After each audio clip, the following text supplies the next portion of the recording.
ចិនជាប្រទេសដែលមានសេដ្ឋកិច្ចទី2លំដាប់ពិភពលោកបន្ទាប់ពីសហរដ្ឋអាមេរិក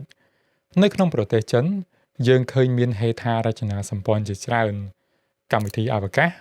បច្ចេកវិទ្យាដែលអាចប្រកួតប្រជែងជាមួយនឹងអាមេរិកអ្វីដែលគេមិនរំពឹងទុកប្រទេសចិនអាចធ្វើការផ្លាស់ប្ដូរបានយ៉ាងឆាប់រហ័សដោយរយៈពេលកាលពី40ឆ្នាំមុនចិនជាប្រទេសក្រីក្រប្រជាជនចិនជាច្រើនរកតែអង្គច្រកឆ្នាំងមិនចង់បានឆ្នាំ1949ប្រធានបកកុម្មុយនីសចិនម៉ៅសេតុងជាអ្នកបង្រួបបង្រួមចិនដីគោកឯបកចិនជាតិនិយមជាអ្នកចាញ់បានរត់ទៅកោះតៃវ៉ាន់លោកប្រធានម៉ៅជាមេដឹកនាំដែលពូកែធ្វើសង្គ្រាម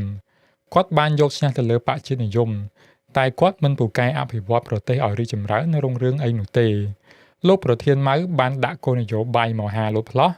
និងបដិវត្តវប្បធម៌ដែលធ្វើឲ្យប្រទេសចិនកាន់តែដុនដាបជាខ្លាំងមកដល់រជ្ជកាលដឹកនាំដោយលោកតេងសៀវពីងគាត់ត្រូវបានគេស្គាល់ថាជាស្ថាបត្យករនៃចិនសម័យទំនើប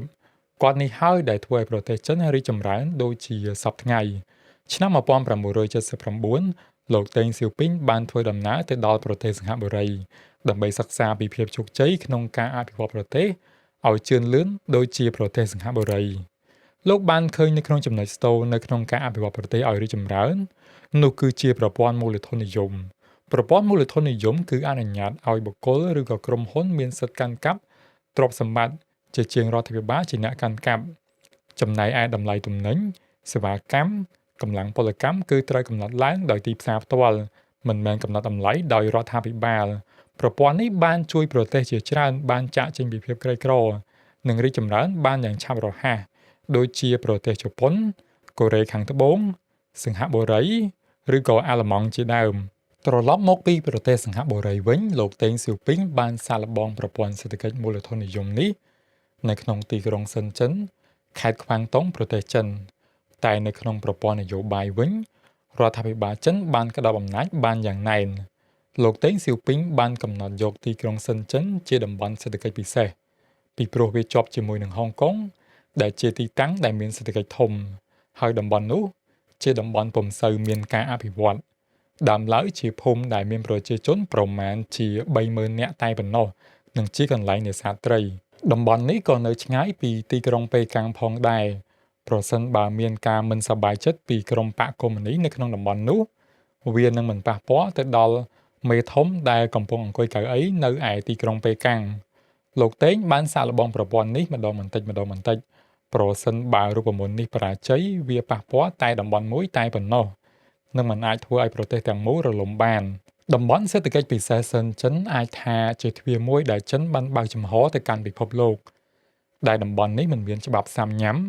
អត្រាពន្ធទាបដែលនេះបានទាក់ទាញអ្នកវិនិយោគបរទេស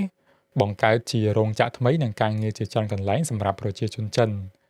លោកតេងបានធ្វើកំណែទម្រង់ទៅលើវិស័យកសិកម្មរដ្ឋាភិបាលចិនបានផ្ដល់សិទ្ធិទៅលើដីកសិកម្មទៅឲ្យប្រជាជនចិនដើម្បីឲ្យប្រជាជនចិនទទួលបានផលប្រយោជន៍ពីដីកសិកម្មផ្ទាល់ពេលនោះទិន្នផលកសិកម្មចិនបានកើនឡើងជាង 60% ដែលធ្វើឲ្យគ្រោះអត់ឃ្លានក្លាយទៅជារឿងអតីតកាលនៅក្នុងប្រទេសចិនដោយសារកំណែទម្រង់នេះប្រជាជនចិនជាច្រើនលាននាក់ពុំចាំបាច់ត្រូវការធ្វើស្រែចម្ការទៀតទេពួកគេផ្លាស់មករស់នៅទីក្រុងតំបន់សេដ្ឋកិច្ចពិសេសសិនចិនដើម្បីរកការងារធ្វើ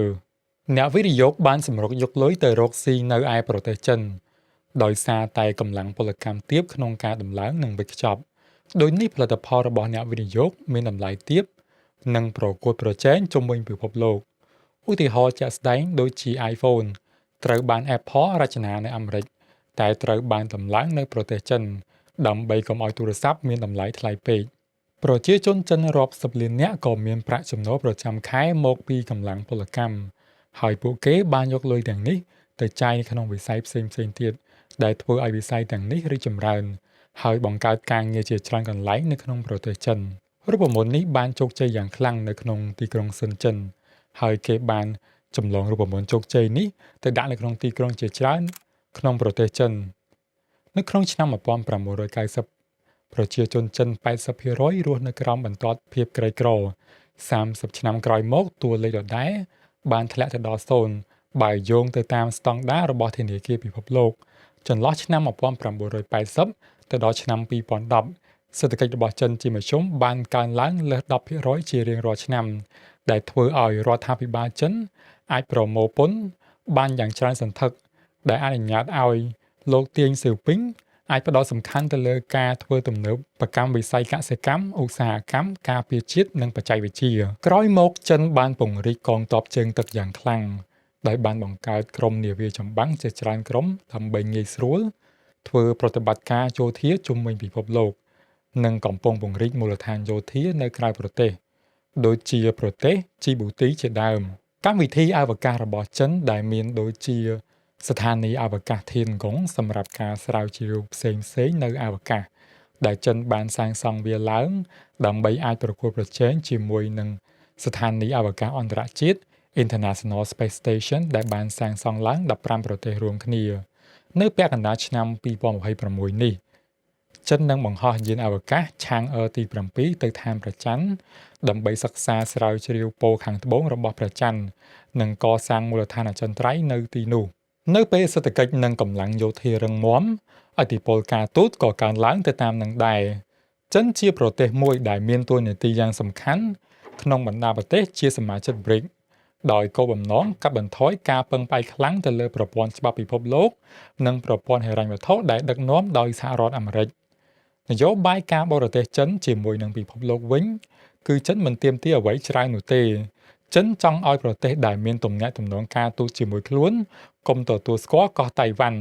និងត្រូវទទួលស្គាល់ថាបកកុម្មុយនីសចិនជារដ្ឋាភិបាលស្របច្បាប់របស់ប្រទេសចិនដោយប្រទេសលោកខាងលិចវិញគឺតម្រូវឲ្យមានការគោរពសិទ្ធិមនុស្សនិងសិទ្ធិសេរីភាពបញ្ចេញមតិជាដើមទោះជាយ៉ាងណាប្រទេសចិនក៏មិនល្អឥតខ្ចោះដែរដោយចិនបានជួបបញ្ហាជាច្រើនដែលមានដូចជានយោបាយយកកូនតែម្នាក់ដែលធ្វើឲ្យចំនួនប្រជាជនចិនបានធ្លាក់ចុះយ៉ាងខ្លាំងរួមទាំងប្រជាជនមានវ័យចំណាស់កាន់តែច្រើនប្រជាជនវ័យក្មេងមានចំនួនតិចចំណុចនេះបានធ្វើឲ្យកម្លាំងពលកម្មថ្លៃជាងមុននិងដាក់សម្ពាធទៅដល់ប្រាក់ចូលនិវត្តន៍និងប្រព័ន្ធសុខាភិបាលរបស់រដ្ឋបណ្ដាប្រទេសលោកខាងលិចបានបើកភ្នែកយ៉ាងធំដោយសារតែចិនបានអភិវឌ្ឍប្រទេសបានយ៉ាងលឿនក្លាយជាប្រទេសមហាអំណាចត្រឹមតែ4ទសវត្សរ៍ប៉ុណ្ណោះប្រសិនបើយើងក្រឡេកទៅមើលនៅក្នុងប្រវត្តិសាស្ត្រប្រទេសចិនធ្លាប់ជាប្រទេសមហាអំណាចជាច្រើនដងរួចមកហើយដោយនៅក្នុងសម័យរាជវង្សថាងឬក៏រាជវង្សហានជាដើមចិនជាប្រទេសដែលបានរកឃើញត្រីវិស័យគ្រាប់រំសេវក្រដាសនិងឧបករណ៍បោះពុម្ពដូចនេះតើការឡើងជាមហាអំណាចរបស់ចិននៅពេលនេះអ្នកទាំងអស់គ្នាយល់ថាវាជារឿងដែលគួរឲ្យកើតឡើងឬក៏ជាលទ្ធផលដែលចេញពីការរចនាប្រព័ន្ធសេដ្ឋកិច្ចមូលធននិយមរបស់លោកតេងសៀវពីង